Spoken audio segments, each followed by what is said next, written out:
Do it again. Of all the gin joints in all the towns in all the world. You're listening to Drinks, Jokes, and Storytelling. A martini, shaken, not stirred. Don't try and church it up, son. You can't handle the truth. I am big. The pictures have got small. Your first one's on us. Ladies and gentlemen. Oh, God. Welcome to Drinks, Jokes, and Storytelling. I'm your host, Mark Rigodano, and with me as always, Richie Byrne. What's up, brother? what's going on? It's Friday, thank God. Oh, boy. You Because got a couple? You're so fucking different. It's dude, this has been insane how... No. This has been insane. My hours are all screwed up. I don't know. We talked about it before, but I'm not sleeping right. I'm sleeping like a baby. I'm so jealous. I don't sleep good even though when everything's regular. Yesterday I did a 4-mile walk, came back, ate dinner, had work to do, took a 2-hour nap. I almost missed our show last night. I did a 2-hour nap. I don't know what's going on. I wish I could. I wish I could sleep good. I woke up today at I think it was 3:30. I thought it was all the power went out, so the clocks were all blinking. I went down, made coffee, started my day. Then I decided to reset all the clocks and realized it was 3:30. I'm like, 3:30. I'm already 2 cups of coffee in. Screw it, we're up. But today we got a super Friday. What a way to end the week. What a way to end the week. We had a great week, too. We had some good guests. We had a lot of fun. And we got a great guest today, man. Huh? I'm pumped, man. Should we bring him right out? Yeah, let's get. Are we going to show a video or are we going to him? We'll bring him out first. All right. This guy is the legend. Rich Voss, everybody. Right. Yeah, Rich is How's in it the going? house. What's How up? are you? Hey, how's it going? You know what? Did you hear about this? It's so crazy on the news. I just read this. That actress got stabbed. What the Reese? Witherspoon? No, with a knife. Oh, jeez. All right. What? We got the joke out of the way. Well, that's our joke. Yeah, that's my kid's joke. Sitting over- My joke. What? The joke I found online. Well, she found it online, but At least she coughed right up to Yeah, it. I've heard it before. Yeah. Isn't that terrible? Here's the thing. Yeah, she tries to do her own original material. So she, the other joke you did. I'm talking to my daughter over there, not the air. I mean, it's almost come down to where I'm talking to the air at this point. But anyhow, listen, I haven't seen you guys in a while, and that's good. I saw Richie at the governor's Christmas party.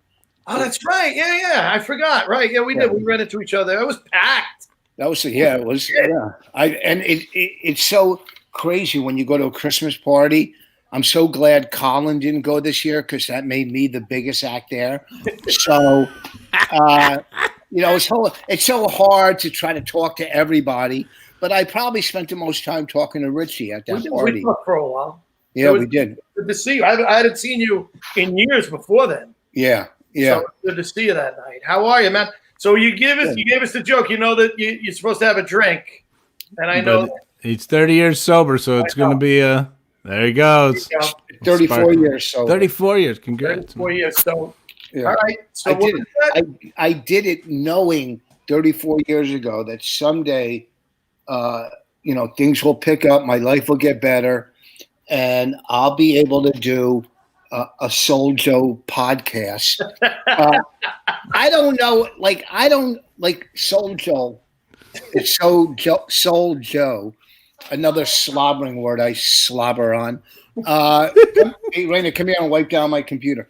So I think I don't know if I've ever pissed them off or was in it because I remember emailing him. I got one of his newsletters that come hourly, and I wrote to him because it seemed like he had some weekend gigs, right. And where I wouldn't have to get on a plane. Right. And I wrote some, but I probably went through the website email, and I never got a response, which I'm used to. But I'm going, did I piss this guy off? Which I'm sure I did if I've ever met him. You know, it's not hard to piss him off, and it's not hard for you to piss people off. So I'm pretty sure That's a perfect recipe. something happened. well, whatever. If I did piss him off, tough shit. When Rich Voss emails you, you get back to him. That's right. That's all I'm saying. That's right. Right. I'm doing, The best comic in the business at your pay grade. yes. Let me tell you something too. And this month alone, I sold as many tickets as Kevin Hart and Chris Rock. So That's true. it's what's good about this virus. No comic is passing me now. No, you're right. I was thinking that too. I'm like, it's even. We're all on an even plane right now. I on Facebook, do you ever read like people put on Facebook 10 bands I've seen, one is a lie. Oh yeah. I was going to put 10 clubs I wish close, one is a lie. And I was going to put every club that won't use me. But I don't want to put that and then I die from this because then they'll get last laugh. So I got to make sure I stay alive. Then I could put stuff like that up and make sure my calendar is full. I'm going to say right now, that was the greatest answer to what are you drinking that we've had on the show. We always have the greatest answer. Did I step on the question? I'm sorry. No, that was perfect. That was great. What are you drinking, Mark? I have vodka and blueberry. Vodka and blueberry. And in honor of Richie's 34 years of sobriety, I'm doing coffee. There you go. Yeah, well, Nice. there might be a little color in it, though. I'm not, I am Irish, after all. Okay. You know what? I don't want to say what pushes you guys are, but why don't you have like what type of crack or meth are you doing Fridays? All right, be real men. Anybody can have a drink, but sell your mother's car to get high. All right, don't talk to me. Richard, speaking of coffee, Richard, it was like my second day working at a club, and you were talking, I don't remember who the other comic was, and they were like pontificating on their theory of comedy, and you're like, how long you been in the business? The guy goes, 20 years. He goes, great, give me a cup of coffee. I was sitting at the podium. I was like, it was like my fourth day, and I'm just sitting there like, like, this is how they talk to each other? I'm in trouble. I said that to Chappelle when he was 16. He always remembered it too. He always like, you know what he said the first time he started comedy when he was like 15 or 16 down to DC, and I remember working Garvin's, and he came in, and someone goes, "This kid's funny" or whatever. Yeah, shut up. Oh, I guess they were right. Yeah, they were. Mark and I. Mark came up with a great punchline for me when we were in Cabo. Mexico. Yeah. Cabo. It was unbelievable. I mean, the punchline, it's one of my best bits, but the punchline is what makes the whole bit, and he came up with it. And the bit is, and I'll tell you the punchline he gave me, which I don't usually rat on myself, but we had drivers driving us anywhere we wanted to go, and I play golf in the day. Mark probably didn't get up because he's fall down drunk, so he was still drinking. Mark was having a great time. Everything was free. Huh? Everything was free. We were having breakfast like omelets with crab meat on it, or sushi. Really? It was insane, the food. And who was the gig? What was the gig? It only happened once. JJ Comedy. Mm-hmm. James DiBenedetto. James, I know. I always go, but his comedy's JJ Comedy. Do you think JJ Comedy and Soul Joe Comedy ever argue who has the smallest room in comedy? Oh, yeah? Well, I have a 12-seater. Oh, yeah? Yeah, well, I have where you pull up in your car and someone throws a note at you. You're like the best ball buster I've ever. Look, I'm already burning a bridge that's been reburnt. I'm reburning. I know. See, yeah, you'll get booked now. I'm burning tunnels. Don't worry. I got an acre of property, and when I open my backyard comedy club this summer, because nothing will be open, where people can come sit on blankets and the stage will be my deck. All right. Then people will go, hey, Voss has a great club. Bring your own blanket. But anyhow, so we're in Mexico, and I'm going to this golf course, and the driver says to me, I don't usually drive. What I do is I can't even remember my own bit. He goes, oh, the hurricane messed up some houses or something? No. He goes, I do tile, marble, and, whatever, tile, marble, and granite work. And I go, well, they're putting up hotels everywhere. Why are you not doing tile or granite work or marble or granite work? And he said to me, the problem is they're bringing in labor from other parts of the country that are working for less than 1/3 of the money that I make. So that's the setup. And then Mark's punchline was so good. Mark goes, damn, even Mexicans have Mexicans. And it kills. It was kind of a long setup for that, but I threw some jokes in between to keep carrying this podcast. What I'm saying is... That's why you're out of breath. I'm not out of breath now. I think it's anxiety. Now, I want to tell you a story about you that it has to do with the cup of coffee thing. We had back about, 25, 30 years ago, whatever, we were working together at Rascals. And we'd worked together a lot. We'd worked together a few times. And you came in with your daughters. They were kids. They were little daughters. These two pretty little girls, cute as can be. And he goes, hey, this is Richie Byrne. I told you guys about Richie. Remember Daddy told you all about Richie? What did Daddy say? When I'm missing the beat, the two of them looked up and went, hack. I remember rich yellow girls just with that Rich Voss fucking hack. I remember going like, that's commitment to a bit right there. They knew, no matter who it was, they knew the timing, they hack. Oh, yeah. My middle daughter has such a great sense of humor. So funny. And when she was young, I took her to see a movie, and she's sitting next to me just cracking up in the theater. She's like, 10 years old. I go, this kid has a great sense of humor. My daughter over here, Raina, has a great one. Ellen, who is married now, Ellen, I think, is 28. We were going out to eat recently, and she called me and said, she was at the restaurant. She goes, are you coming? I said, well, not into a sock. But, did you hear that? Oh, sorry. No, my other daughter. And she just started cracking up. It's to have daughter. My oldest daughter is more of a kind of a stiff. Is Jessica more of a stiff than Ellen, you think?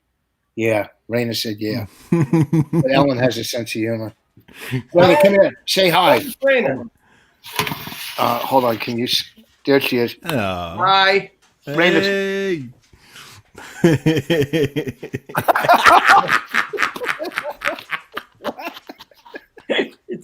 It's Daddy's little girl. Voss family, but it's a family show. I remember being on stage. You did my variety show, and she was just born. She was in the at Caroline's. Yeah, and you said he's on. Mark, this fucking guy's on stage, and I tell the audience, Richie just had a baby girl, and blah blah blah, and everybody claps, and Richie goes, "Yeah, I have a really early picture of her, a really early," and he shows me a picture of his dick. Oh.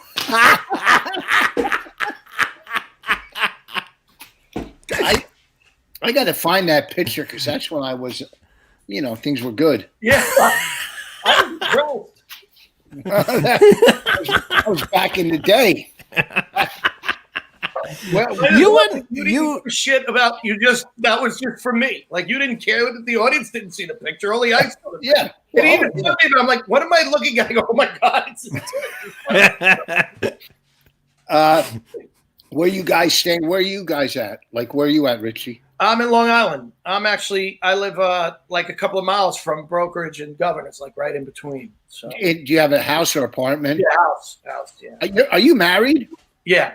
Oh, okay. Yeah. And Mark, where you at? I'm about 40 minutes south of you. I'm in Ambler, Pennsylvania. Yeah, he's far. That's west of me, but Amboy. Wait. Ambler. Oh, Ambler. Yeah. If I went down 202. Yeah. Through New Hope or whatever. Yeah, right out. I'm right by New Hope. Oh, you are? Oh, a lot of frequent nights in New Hope. Oh yeah, I love the nightlife. Yeah. Ambler is a weird name. It sounds like a gay magazine. Reading Ambler. Doesn't what's his? I don't want to start trashing Bookers. Doesn't that guy down there in Pennsylvania? I'll tell you a story. I don't want to say his name, but you'll. I don't want to say his name, but it kind of. If you think of Peppermint Patty, anyhow, the second half. So I worked for this guy a couple times. I did door deals. And, so I didn't make a fortune, but I didn't have to get on a plane. When you don't have to get on a plane, it's a plus, especially when a gig is less than an hour. Like the Stress Factory is like 20 minutes from my house. Yeah. It's the greatest gig ever. Yeah, I started when it got to no gas or no tolls. Like when you didn't have to go over a bridge, that's when you've been doing it too long. When you're like, I don't have to go over a bridge, I'll do it for, Yeah, it's great. And when you go, I can go home tonight. I don't, and I'm just in a hotel. Right. So I did a couple door deals down there. But the owner, Booker, whatever, who's been around forever, he's like, the first time I worked there, crushed. None of us are going to fail on stage. We've been doing this so long. You're just not going to fail. Right. Whatever audience, you know how to read an audience. I know I'm not going to fail. I just know it because of how long I've been doing it. It doesn't make me great. It just makes me experienced. So I know what I'm doing. So the second time in, after the Friday night, he goes, I know my audience. Can you tone it? Whatever, do this or that. I go, yeah. And it's not the greatest gig. So like a year later, I email him. He doesn't get back to me. And then he gets back to me after a text or email and says, I love when we're going to go in another direction or this and that, because they don't want to pay the money I was getting. Even though it wasn't a ton, it was 2 or 3 times more than they would pay a headliner, probably. Mm-hmm. And I wrote him back. I go, it's a blessing that you're not using me again. Thank you. Because just the fact that I would email you for work shows that my self-esteem is falling apart. So I could show you the text. I left my phone in the other room. I got so many of these stories, and there's so many great club owners that you love, that you get, like Jimmy at Governors or Corey up in Rhode Island. I can name a million club owners that are the greatest, nicest fun people to work with. But some are such fucking douchebags that, and just same with comics. There's great comics, and there's douchebags like me. So there's this club in this is so funny, and I think Bloomington, Indiana. Anyhow, I called a guy, and I don't think he was a fan of all the tough crowd comics, the ones that used to do tough crowd, because he thought we were all right wing. He's a real liberal guy, this guy, I heard. And I'm not right wing at all. If anything, I'm more left, but I'm moderate. I'm more moderate, okay? I'm not, I'm not Paul Bond right, and I'm not after industry left or whoever. Moderate guy. And there's nothing wrong with it. If that's your politics, that's your politics. I don't give a shit. I'm friends with Paul, and I'm friends with people. You know what anyhow. Yeah. So this guy hated tough crowd comics. So I called him one day. He goes, I don't know if you're right for the room. I go, really? I know I can work your room. You know, I've done alternative in Portland. See, I know I can. Then he says to me, he goes, well, I have used magic acts before. I go, did this fucking guy just compare me to a magic act? What the fuck? I have used magic acts before? Okay. And I hung up, and my wife's in the car going, you let that slide? I go, I heard it's a good room. So I emailed the guy. I emailed the guy for a year. He never got back to me. So finally I texted him. I go, look, I've done this story. I could tell you a great story.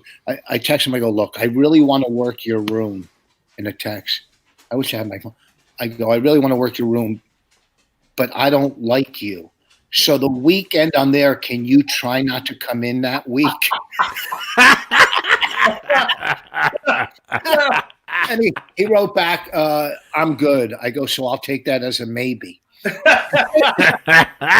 And here's one last story. This is, to me, I fucking love doing these things. I don't care because I'm going to work.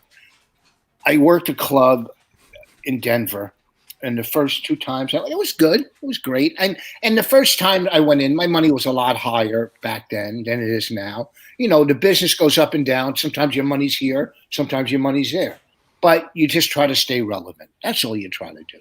Yeah. And put out, you know, whatever.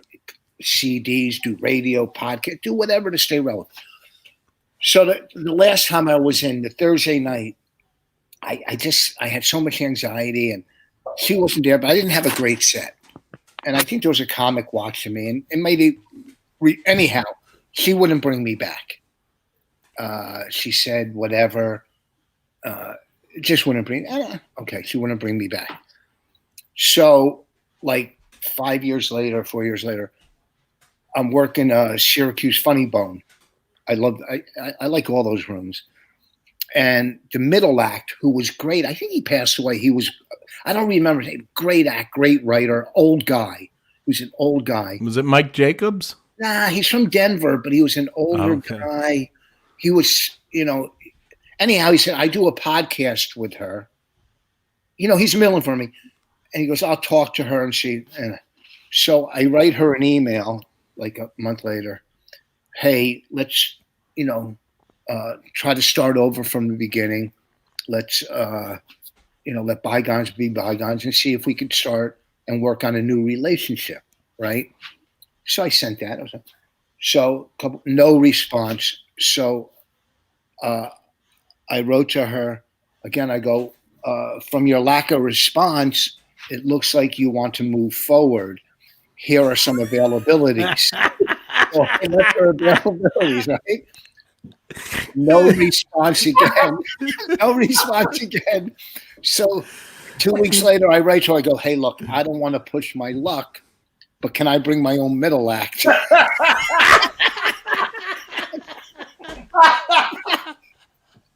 And I got nothing. How do you not have a sense? Even if a club owner hates you, how can you not write back and go, that was kind of fucking That was really fun. Yeah. You know, I just don't get it. How could you not book somebody that does something like that? I know. Oh my God. But, you know, we've talked about this on the show, that not everybody has a sense of humor. No. And most of them book clubs. Yeah. Well, and also, too, Bonnie said, like, I don't hang out. I don't drink. I don't hang out with you know, I just don't do it. I go back to my room after the show, get up in the morning, go play golf and do the show. A lot of comics, which there's nothing wrong with it, nothing at all, are social. Hang with the staff or hang with the managers or go out. And it's great if you can do that. I'm married. I don't drink, so that's not me. But if I was a single person, even if I would do it. Even if I didn't drink, I would hang out and do whatever. You know what I mean? I just don't do that. And a lot of, and which is great because it's, you know, if you do that, it's great. What do you call it? Just socializing is great marketing. Schmoozing or whatever. Yeah, it's good. There's nothing wrong. I wish I had a decent personality where I could go out and not piss everybody off. And you know what I mean? And not make somebody cry. Oh, yeah. but but you don't. Here's I know. Thank you. No. I mean, you got to hear this story. This is a great story. You got to hear this story. So we're doing the Montreal Comedy Festival. So every whatever venue you go to backstage has a craft table set up with all the food, and someone comes in and does the craft, whatever table they call, with all. Yeah. So it's towards. I get in there, and I'm backstage, and I'm going, look at this fucking hummus. It's hard as look at this. Who made? And there's a girl there. I didn't see it, and she starts crying. I'm like, oh Jesus, no. I'm just joking, right? I'm just joking.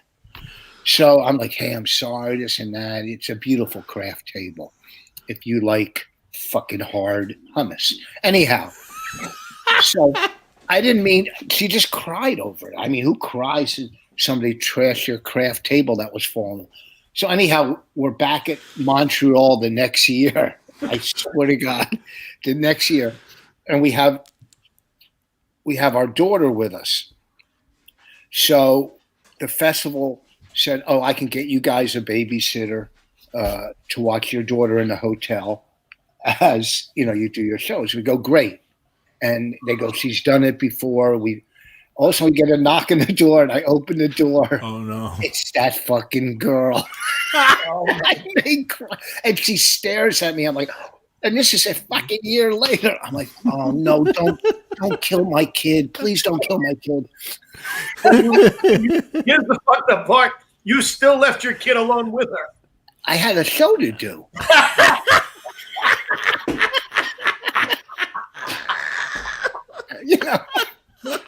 I understand. Listen, you can always have another kid, but the festival's once a year. Yeah, I know. You never know. This might be the year things happen. This could be the year. Rich, something that's pretty awesome is every time something cool in my life has happened, somehow you were there. When I first started comedy, you can never say that, Mark. Not even Bonnie can say that. I'd call her down, but she's cooking. Then I have her. I got her doing some yard work after. Good, Go ahead. Good. I got married at Governor's. Rich was headlining that weekend. So when we go down to do stuff with the club because we were getting married on the Sunday. And we go down and Rich was headlining. So me, Marshall Childs, and a bunch of other guys come down to Rich's show. Like, let's watch a show and then, and then we'll get ready for a wedding. Are you still married? Yep. 2 kids. Get out. You got 2 kids? 2 boys. Do you have kids? Well, me, no. No. And you have 2 boys? I didn't know that. Yeah, I got a 4 and a 5-year-old named Duke and Axel. Oh, wow. Yeah. I have fish. Well, yeah. But see, the difference is fish can't say to you, Daddy, when are you going to start headlining? Fish can't say that. We're in the middle of a Zoom meeting. It was all of us, and we're on. And my 4-year-old comes in through the door, walks right over, makes sure he's on camera, moons everybody, and then takes off running. I was like, that's my kid. That's my boy. Ass humor's always funnier. Mark said, whatever happened with that movie? We have a clip. We have a clip. I before we go to the clip, I want to say you were one of my favorite people to work with because we had lines written for you, and then I just went over to you. I go, Rich, your only goal is to get Provenza out of this bar, and you took. I think we shot the scene like 5 times. Each time, completely different. One funnier than the next. We had to stop like 3 of the takes because the owners of the casino were laughing so hard we were picking it up. And we're like, guys, you have to stop laughing. Like, we can't have laughter in the background when a bartender's berating a customer. But I have the take we used, and then I have another one of my favorite bloopers. Oh, God. I stink. I know. Oh, dude, you were so good at it. Let's roll the clip. Oh, yeah. Ernest Hemingway used to sit in the oldest bar in Key West, Florida. little glass of schnapps by his typewriter. By the end of the day, he'd have a masterpiece. Hey, you know what? If you look around this bar, nobody gives a shit about Ernest Hemingway, all right? Let me tell you something, pal. At the end of your day, you're going to have one hell of a bar tab. No, I'm not. Because I don't drink anymore. I'm clean and sober. I go to Really? meetings. You see this right here? 30 years in the program. I used to suck dick for crap. All right, I never really... One time I just kissed it. But let me tell you something, all right? You're gambling online in a casino. You're pouring rum from your flask. All right? You're a loser to the second power. No, I'm not. Hey, I'm not stupid. You're no Hemingway. You're not even Margot Hemingway. Matter of fact, tonight when I'm having sex with my wife, I'm going to think of you to keep from coming. Please, just leave. All right, just leave. We'll part as friends. We'll part as friends. You know who used to get kicked out of bars all the time, my friend? Oh, Hemingway. Yeah, good. Thanks. See you later. All right, give me a call. Let me know you got home safe. Thanks for the tip. Yeah, fucking zero. Oh, I stink. You're so goddamn funny. Well, that's the scene, right? That's the original. That's the original scene. Here's one of the outtakes. People that are sober get puppies. People that drink in bars pouring rum from their flask don't have puppies. Okay? Bye. Dude, you cracked me up so hard. Look, years ago, Rich, That's horrible. you and I were talking about acting. Uh-huh. And you said I fucking suck, which I don't agree. But I suck, and I go, dude, how bad can you be? No, I suck. You go, let me tell you something. If they made a movie about my life, they would have an 87-year-old fat black woman to play me. I'll tell you what's is there anything? Do you guys do anything with the movie? So we hit some festivals, and we got in a few festivals, and Montreal reopened the shorts, the shorts. So we were going to try to take it up there, and then it got postponed. But if it does, after Montreal, we're going to just try to release it somewhere online because do it online. It was so goddamn funny. You guys were so good. Let me tell you, just for me to do something with Provenza was, Provenza's been in a lot of stuff, man. Oh yeah. Overton was so excited to see you. Get out of here. When you bought it. Huh? He was so goddamn excited. Rich Voss is coming today. Oh my God. He's another guy who's a legend in this business, Rick Overton. I mean, he was in Willow. He's been in a lot of stuff too. Yeah. Oh my God. I made me look good. Seinfeld episode. Oh my God. As a director, it was the greatest thing ever because I really didn't have to do anything. You guys were all so good. I just sat and watched. I mean, the fact that you had Provenza, Overton, and when I heard Don Jameson, I said, come on, this can't be happening without Florentine? Get out of here. Here's two acting things. You played Lenny Bruce. Yeah, that was fun. I ad-libbed a lot of that. Look at it. You even looked the part. Oh my God. That was actually good. During rehearsal, I know they were going, we have to fire him. But anytime when they say rolling, I know how to fucking, put it on. We're in the movie, and of course it won't be in theaters, King of Staten Island, Bonnie and I. We have a nice scene in that. Oh, cool. Pete Davidson movie. And I'm going, it's great. There'll be a premiere. We could hang out. And now they're going to have to release it online, and the whole thing is going to the premiere and all that shit. It's fucking cool. Two good acting stories. One, I got back from Aspen. I had bad anxiety when I was 40. I have it now, but when I was 40, and in Aspen, I had a lot of heat at this festival. I got back and my anxiety was. She goes, I have an audition. I go, I can't do it. I'm not gonna be able to do this today. I can't. She goes, you'll be fine. So I'm reading for the head of Fox casting or whatever, and I'm in there, and you could see the sides in my hand like this, and you could see him shaking, right? She called my manager, the head of casting for Fox, and said, we can never see him again.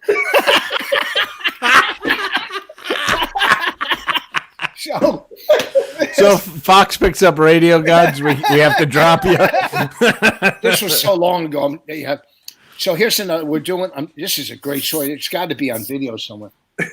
I'm doing Opie and Anthony one morning, and me and Norton used to fight and argue who's the worst actor. You know, I love that. I remember that. I remember. Yeah, we used to argue because he always blinked and he always fucking like on all his. Well, you played Lenny Bruce. He played Don Rickles. Yeah. Jesus Christ! This is people. So we're always arguing who's the worst actor. So I get a call the night before I'm going in from the producer, Steve. May he rest in peace. He passed away. Steve, he goes, we're going to have you do a scene tomorrow with Norton. I go, oh, great. Send me the sides. He goes, I'll give them to you when you get here tomorrow. I'm like, ah. So I get there and I go, oh, you're going to do a scene with Norton. We'll see how bad you both are. Right. A scene from a Bronx Tale. Right. So I go, okay. So they have 2 mics set up on the floor. They go, we're going to go to break. And after break, they give me the sides. Now I have the sides and I'm doing a scene and I'm standing, they go after break, we'll come back and do the scene. So I go walk by the mic and they cut back from break and Norton's not standing next to the other mic. I'm going, what the fuck? And what's his name? Kaz Palomar. What's his name? Say his name? Palmentary walks in, and I have to do the scene with him, the writer, creator of A Bronx Tale, and the star. So now I have to do the scene with him. Yeah. Right? And it's going so bad. And I look at him, they're all laughing at me. I go, it's not me, it's him. He won't look at me. I can't connect with him. I'm not working with him. I go, I can't work with this guy. And I did a scene with him, and it was so fucking funny. Wow. And Great story, Rich. I stunk so bad. It's got to be online. I'm sure it's online. If you go O&A, Voss, and Kaz. Well, that's when you said you and Norton used to fight over who was the worst actor, who sucked as an actor. I think people think like you'd go, no, you're worse. No, you were going, no, I'm worse. You didn't make that clear to the audience. It's the exact opposite of every actor in New York. Well, and here's the thing. I mean, with acting, like that we did for Pete Davidson's movie, King of Staten, the director, Judd Apatow, the directing was great. If you do this, do that, it's easy. Especially if you get to ad lib. If a comic gets to ad lib, you're going to knock it out of the box. Right. And the writer's going to feel like he's a genius because everybody's laughing at everything. Yeah. But also, too, when people go, well, you're not a great actor. I go, well, I'm a comic. That's like telling a fucking brain surgeon you can't do root canal. I'm a comic. You know what I mean? I didn't study Shakespeare. I fucking am and I'm a decent comic. But I would pay to see you do Shakespeare. Oh, I'll do it for you right now. I'll do something. Would be awesome. I'll do something from The Tempest. I hope my film here. Ready? I'll do it sitting down from The Tempest. Oh, let me take my gum out. Wow. That's how you know he's serious. He's getting in character. It's from The Tempest. Ceres, most bounteous lady, thy rich leaves of wheat, rye, barley, oats, and fetches. That's all I know. I quit the play. After that. Most bounteous lady. That's the joke I told you last night, Rich. Richie, the world's worst actor with the biggest ego, gets to play Hamlet. It starts out unwatchable. It gets worse. People start heckling. He starts his to be or not to be soliloquy, and as he's in the middle of it, he turns to the audience and goes, "Hey, don't blame me. I didn't write this shit, assholes." But you've done a lot of amazing things in your career. I mean, you're also a director and a producer. You and Bonnie did a show together. Right. You did Women Aren't Funny. Well, Bonnie directed it. I produced. You produced, and I was in it with her. I gave her Bonnie. Bonnie's fucking brilliant. She's Directing really and good. writing. I mean, she oh God. And Who's that hottie? Bonnie McFarlane, your wife. We should, because there are civilians watching this. Yeah, she is brilliant. I mean, she's a writer. She was just a head writer for Nikki Glazer's show, but this came along and they stopped production. And she could sit down and write she's writing a book now. I've been in lockup here for 45 days and I haven't written a new joke. And she's writing a fucking book.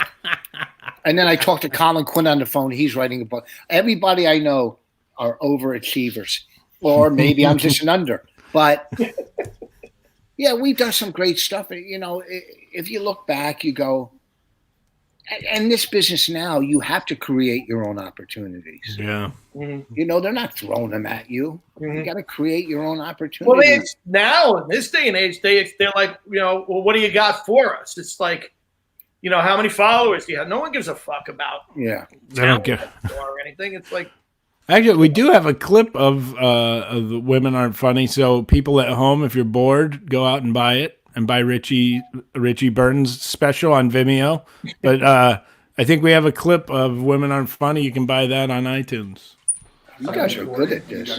Look, yeah, it's recording. So No, look. it isn't. Yes, it is. Do you think women are funny? They're not fucking funny. There's more funny guys that I went to high school with who were like mechanics. I'm female comedian Bonnie McFarlane, and I've heard women aren't funny almost as often as you're not funny. Kitchens blows my mind. I mean, I just think, like, can you imagine if someone was like, are black people smart for Vanity Fair? Like, fuck you. You're getting screwed all over the place. You get screwed. I don't know. Whenever people are like sexist towards women, I just get super racist towards black people. The thought that women become comedians because they were molested has never, ever occurred to me. The female lead of a comedy is this. Get a job. I can't do this anymore. There are so many great actresses. Richard. Pretty actresses. Richard. professional. I don't have a great soundbite. Guess what that was? A male comic. Come on, let's go. This is stupid. I'm trying to do something, okay? It's stupid. What are you trying? It looks like you're doing a butter commercial or something. You're asking the right person because I think a lot of guys are not that funny. Everybody's funny. It doesn't matter if you're a guy or a girl. Are you that funny too, shithead? I am. It is funny.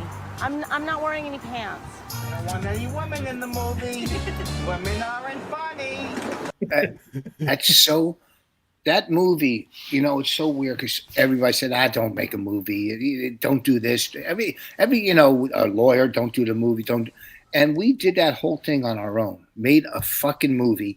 That I just got another check yesterday for $500. You know, because money. Where can you find the movie? In Moses's house. That's how old it is. No, that movie. It's on iTunes for sure. 'Cause that's where I got it. It's on iTunes, but it was on Netflix for 2 years. Right. Before Netflix was you know what I mean? It was on Netflix now. Right. But we pretty much made our money back from a documentary, which is almost impossible. Impossible. Yeah. That's unheard of. And Bonnie had visions of stuff that we were shooting a year later down the road. But the best thing that we put together recently, hands down, is the roast, Voss roast, which we put free on YouTube. This is the best roast you'll ever see. I don't know if you guys seen it. Let's put a link in the comments. It's Voss roast. It's free on YouTube. This is a powerhouse of fucking comics. It's Murderer's Row. Oh my God. Florentine, Colin, Norton, Big J, Judy Gold, DeRosa, Bobby Kelly, Bonnie hosted it. I'm telling you, if you like roast, this is the best roast you'll ever see. Hands down. And I'm not saying it because we're not trying to make money on it. It's free now on YouTube. So that's great. Good for you, man. That must have felt good to have those people show up to treat you like the piece of shit that, you know. Thank you. Thank you. Right when this pandemic hit, speaking of powerhouses, you guys were doing a tour, the Creeps with Kids? Yeah, Creeps with Kids tour. Me, Florentine, Bennington, and Bobby Kelly. And another show that from beginning to end Just to start. How do you even? I have an idea of how the lineup should go. Well, I host everyone. I host it. Oh, you do? Yeah, yeah. And then Florentine, then Bennington, then Bobby. Bennington, everybody kills. Yeah. It just from beginning. I walk out from the beginning as a host. Because the great thing with radio and Bennington and stuff like that, they're fans. They're coming to see you. The room isn't papered. It isn't somebody that was waiting at a bus stop to go, oh fuck, let's go use these tickets. You know, they know who you are. Yeah. So already, you know, the table's set. The table's set. And the show is just killer. I mean, my last show was right before everything started closing. We did Turning Stone up in Syracuse. Yeah. And it was, you know, it was kind of scattered throughout, you know, because everything was packed, every show. And then this came along, and they were shutting everything down. Everything was already shut down. Yeah. But Turning Stone stayed open one more night. They were on the Indian reservation. Yeah. So they were and then they decided, hey, we'll shut down. That's a huge room. Starting tomorrow, they shut, you know, the day after. So our last show was up there, and then you get a call that all your theater dates are canceled, you know, and which was during the winter, you know, February, March, whatever. You know, the summer's always slow, so you try to build as much as you can through the winter and the spring. Yeah, and get through summer. Yeah, and then get through summer. So now the whole winter and spring, you know, it is canceled. And whatever. Hopefully we'll pick the tour back up, because it's just great working with your friends and doing stuff like that. It's so much fun. I think I'd called you about coming to one of the festivals, New York Comedy Festival, and you guys were doing that show. And then I went and looked it up and was like, oh my God, I might skip a screening of my show to come see you guys. We were supposed to do it at Gramercy. That was the next night. We were in Syracuse at Turning Stone, and the next night we were sold out at Gramercy. Sold out and canceled. It was funny because you were doing Creeps with Kids, and then Tony V, Tom Cotter, and Tony V were all in Aruba. Oh. And it was like the whole cast was working somewhere. I was like, man, I want to be with you guys. Yeah. I think this whole virus was a plan to really squeeze me out of the business. Yeah, I think so too. It is. I'm saying that for. Thanks, Obama. I know. Obama. Now, Rich, do you like to host? Because I love hosting. You're the best host, I think, in the. You hosted, and this is really cool. Didn't you pretty much host the Woodstock? One of the stages I hosted. I hosted. There was the East stage, the West, and the East was the biggest. They were animals. My stage was good because I would get anywhere from 100 people to 60,000 or 7. You know, it was great. It was a lot of fun. But we have a clip. Oh, get out of here. And if we get too hot, we can just smoke our shirts. There you go. Wavy gravy, huh? He's the man right here. I know one thing. I cannot follow in his footsteps. All I can do is learn from this man. And are we having a good time? Are we the best stage at Woodstock?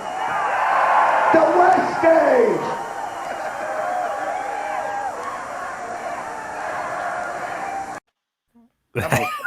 That had to be insane. It was. I was losing my voice then. You were. I remember that hat.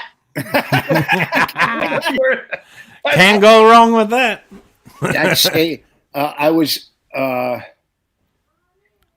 We had a trailer, and I had a little room in a trailer, like this, with a chair like this, my recliner. And then the rest of the trailer was for the bands. Right before, we stayed in a hotel, but, right before they went on it. So I walk into my trailer, my side, smoking a cigarette. Some guys in there goes, can you get out of here? Go, fuck you, this is my part of the trailer. I go, you scram. Well, he was the lead singer to Buck Cherry, and they were the best. I love that band. After they played, I went out and bought his CD, so he won. But let me tell you something. If you had a bottle of water, you could get laid there. Probably the coolest thing, big event like that, I got a call to host at the Washington Monument. It was a recovery awareness. And, right. I know that. Yeah. Right. Oh, go ahead. I'm sorry. Dr. Oz was there. My friend. Dr. Oz was there. Yeah. The only guy that traveled with somebody to do his hair. It's outdoors. He did. Cement hair. I took a picture with him. This guy, they're spraying his hair. I work for him. I do. Yeah. And we were talking about you when he came back. I worked with a guy. He's a nice guy. He was a nice guy. He is. I took a picture with him. I met him. He's a nice guy. I guess if I had a traveling hairdresser.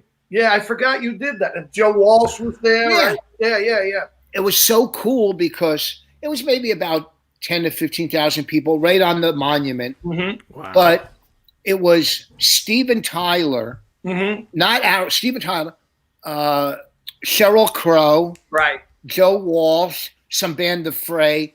So I got to host, but I got to do at one point like 5 to 10 minutes of stand-up.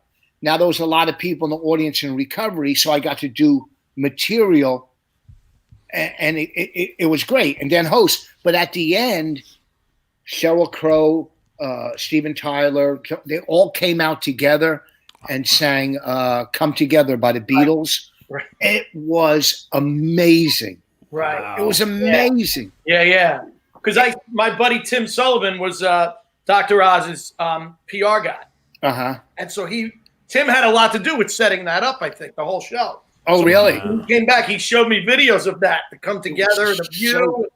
I forgot about that, right? It was so cool. Did you guys see that video? Maybe we were a week or 2 weeks into this thing, and they put a video together of the song by the band.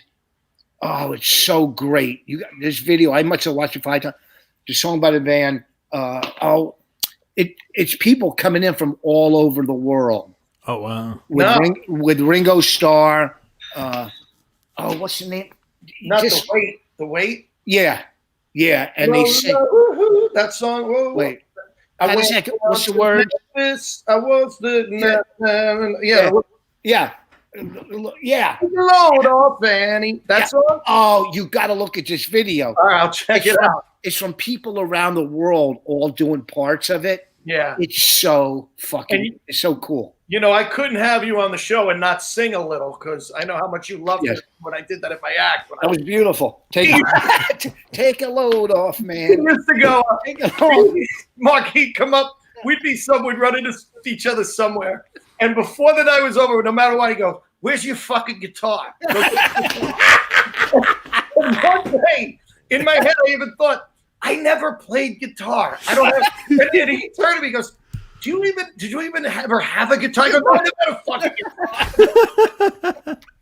I hate to tell you guys, but I might have brought a song parody kid into the world. My 5-year-old takes all the songs he knows and fits the word butt crack in it. And he thinks it's the greatest thing on the planet. And he's getting 20 million hits. Yeah. I'm opening for him now, so my daughter got 2 million hits on TikTok for something she did. Get out, really? Yeah. Nice. She comes on our dumb podcast. She'll go, she'll come in. She's kind of funny. She'll go, send me money to Rain at PayPal, whatever, so I can get. Some fucking guy sent her $500. What? Now she just bought the Xbox, something, whatever it's called. God, am I old? Switch or something? Nintendo Switch. Oh, Nintendo. Did I say Xbox? I stink. I couldn't tell you what it looks like. I just hear people talk about it. Wow. So some rich guys listening to our podcast and just, whatever. We do our podcast. Here's a great golf story. We do our podcast. Boy, am I a yapping fucking Jew bag. We do our podcast, and I'm on radio, whatever. So I get a fucking email, I get an email from this lady. She goes, "I see you're coming to California if you want to play my golf course, let me know. And I get these all the time, so I kind of blow them off. But for some reason, I go, let me look into this. So I do research and find out she's a therapist. You know, she's not some young radio listener. She just likes our podcast. So I email. We go. I'm in L.A., and she takes me to Bel Air Country Club. Wow. That's right when you pull up. I mean, this. So then, I didn't know they let Jews in. Yeah, I hit my star. No, Bel Air you can play if you're just, you know. And In LA, I think they're welcome. Yeah, well, no, some courses they're not in LA. Believe me. Really? Yes. Yeah, and some courses they don't let celebrities in either. There's courses out there. Anyhow, so we have lunch there, and so the next time now she becomes friends with us, and you know, when she's in New York, we all have dinner with my kids and her, and we become friends. So next time we're having lunch, she goes, "My father won 5 Oscars." I go, "What?" And she's not in the entertainment business. She goes, "Yeah, John Williams, the composer." Oh, get out of here. Get the fuck out of here. So I had to call Bonnie and ask who he was. But so, and her brother's the lead singer to Toto. No way. Yeah. I didn't know that. Yeah. Yeah, that's the lead singer. Star Wars, wasn't he? Yeah, Star Wars, Schindler's List. Yeah. So when I was at the Oscars, I met him there. You know, she introduced me and stuff. But it's so cool because you wouldn't get that from this person. She's just a regular person. Very cool, laid back. Cool. Just, you know, plays golf. And, you know, you meet somebody, golf and being on the road, you meet somebody. I play golf with this guy in Vegas. He just built a $15 million house. These people are so fucking rich. Yeah. You know, he takes me to his house. It has an elevator. It has one of those running water, whatever they call them. And Lazy River. A lazy river. My favorite thing on the planet. Talk about the Oscars really quick. That had to be cool, writing for the Oscars. Yeah, both times. The first time was the coolest. The first time I wrote both on the writing staff for when Chris Rock hosted. And it's when I got the gig, like I was doing Tough Crowd, and some girl that worked with Tough Crowd goes, "Oh, I heard some good news for you." And I go, "What?" So she goes, nothing, right? So I forgot about it. So I'm standing outside, stand up in New York, and Chris Rock comes out and says, "So you'll be writing on the Oscars?"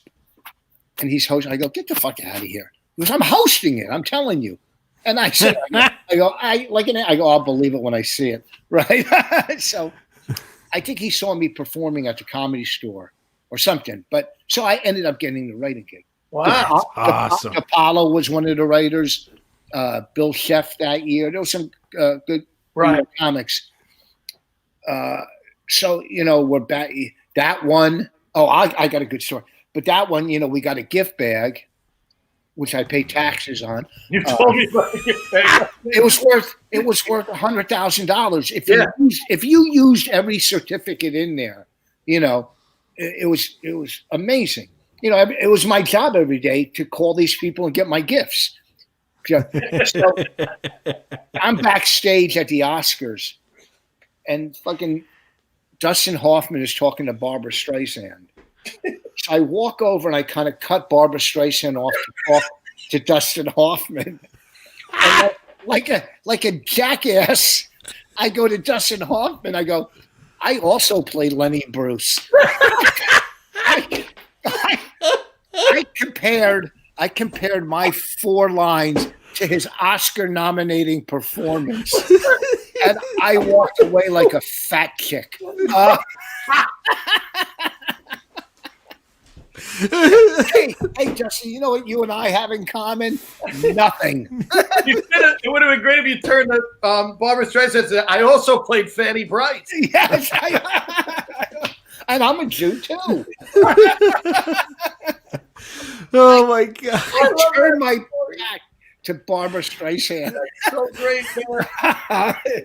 And the Oscars were so cool because after the Oscars, we're at the governor's ball, and I'm sitting at the table, all the comics, and this was probably the best part of it. Some guy walks over with an Oscar in his hand, and in front of all the comics and DePaulo and everybody, He goes, "Oh man, you're funny. You're a funny guy," and just walked away.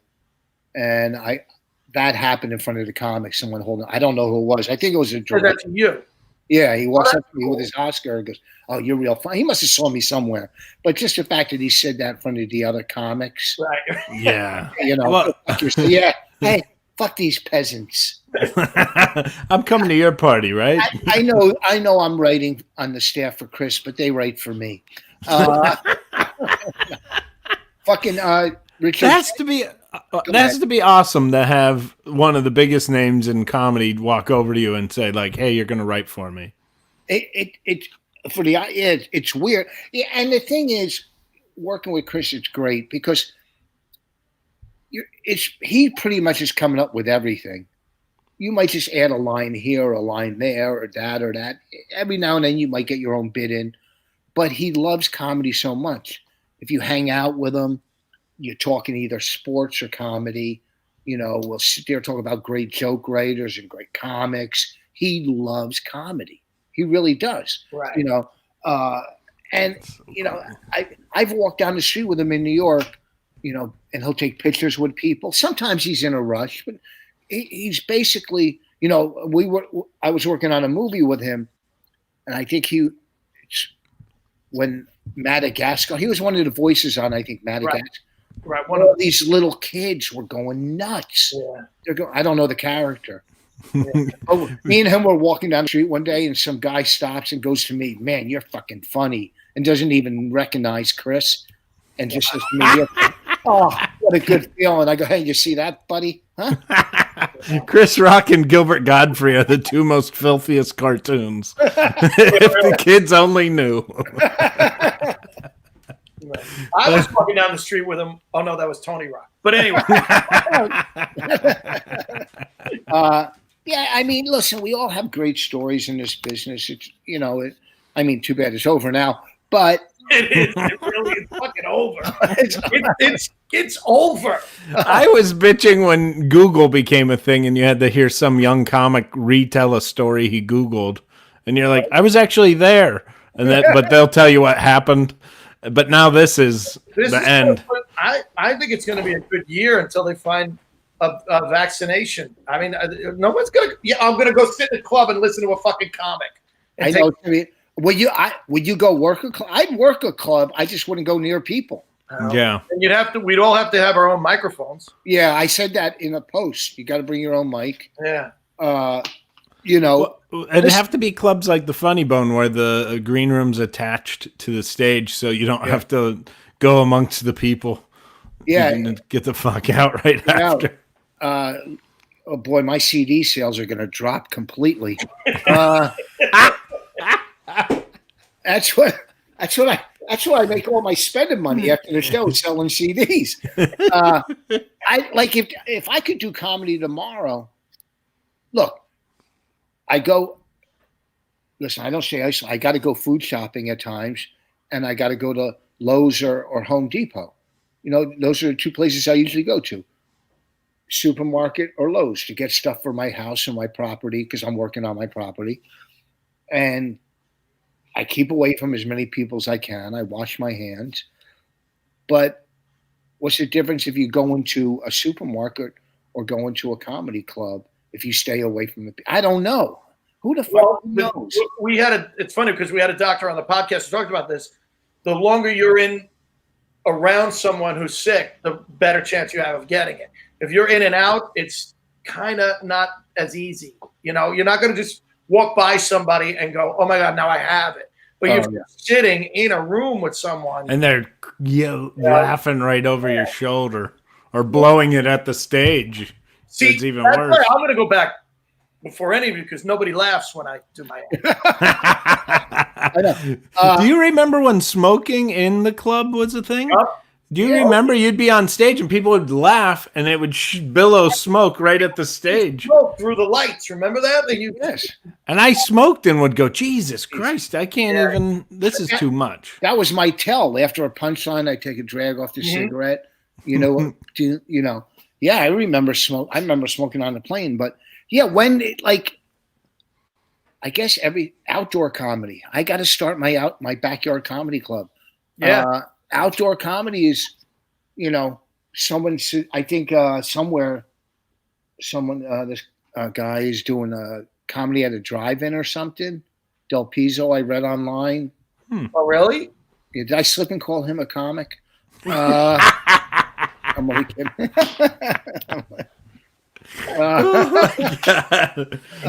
Have you? He's been reaching out to me lately on Facebook. I hadn't talked to Frank in years, and I know. I'm getting a lot from him on Facebook. I think he lives in Florida. Yeah, he's doing something yeah. at a drive-in or something. Yeah, I think I saw that too. Florida, they have no rules. About you. What's that? I was at Caroline's one night, and it wasn't crowded. There were like 30 people in the room, and you were there, and Norton was there, and Florentine. And you got introduced, and I was sitting in the back of the room with Norton and Florentine, and they started going, every joke. You made me think of this because you said you had to tell. They go, like every joke you do, they go, and Florentine had that deep voice, and you bombed so badly, the audience started listening to them. Yeah. And it was the fun, and you knew why you were bombing, and you were like fucking sweating, but you were laughing. Dude, it was the funniest thing. They totally fucked you. It made me laugh so hard. Keith Robinson and Bobby Kelly did. I was at the Village Underground. I was at the Cellar. I go, I got a spot at the Underground, and they go, we're gonna come over and watch you bomb. And now I'm like, and then Liz, who's the manager, she goes, yeah, I'm gonna come too. We're gonna watch you bomb. And so I'm on. Nikki Glazer's on before me. Kills, and she's dirty but funny as hell. You can't. I mean, she killed, and she was filthy but funny. And I'm not saying everything she does, but that night, and it was hilarious. So I'm up next, and my first 3 jokes do okay. Now I don't know that Keith and Bobby are in the back of the room on each side of the room. Then I did a dirty joke, and they go, oh. So now I didn't know this. So now the back of the room is like, oh man, that's true. And my next couple jokes, they're going, oh, and I don't know they're back there doing that. And I'm completely losing the audience. And I start snapping on them. I'm like, what the fuck? The girl before me was talking about her fucking pussy for 10 minutes. Then one girl turns to her friends and goes, what's going on here? That's how audiences aren't the smartest sometimes, where 2 guys can groan and turn a whole audience around. Ruin it for the whole night, too. And that's the same with laughter, how laughter is contagious. Mm-hmm. If people are cracking up, then you're going, oh, this must be funny, But there's nothing better than watching a comic. I've watched Dennis Ross sweat on stage so bad. Sweat pouring down. When he was. I've always said, when you know you're good when you bomb and you get a kick out of it. Yeah, that's years. So when you're on stage going, man, this really sucks. Because you're always fucked up about it when you're insecure. But once you're good enough, you're just like, all right, fuck it, it's you guys. I don't give a shit. I took one on the face. We were doing a Schuler gig, me and Norton, when he started, and he did all right. And I went up and I'm bombing for 45 minutes in front of that big glass fucking that room where you can look outside, and even people are driving by could tell I'm bombing.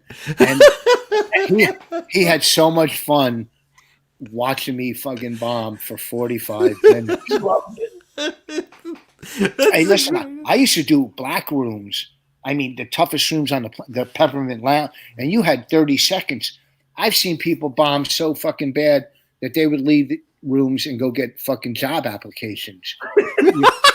White people, you bomb in front of white people, you can handle, but black people, I bombed once at the Columbus Funny Bone in front of a black audience. It was so bad they played Phil Collins. I can hear it calling in the wind as I walked off stage. I don't want the first white comic on Def Comedy Jam. Yeah. Cool. But I know a comic that's a major comedy star now. major. And he was at the Peppermint. This room was the scary. There was 500 people, and the front row sitting like this. You know, I mean, everybody who was who's who in Jersey would go there to the Peppermint on Thursday. You know, Shannon Briggs, the boxer, would be there. Queen Latifah, Naughty by Nature. This was the comedy. And this comic, who's a major act, was on stage bombing, and some guy just walked up to the front of the stage and started plucking chicken bones out of him like that, going. Oh my God! How do you deal with that? How degrading that you're like going up and bearing everything, and they're just throwing chicken bones. I would be like, where do you think you lost them? And that's Drinks, Jokes, and Storytelling. You guys are awesome. Rich, stick around. Last call.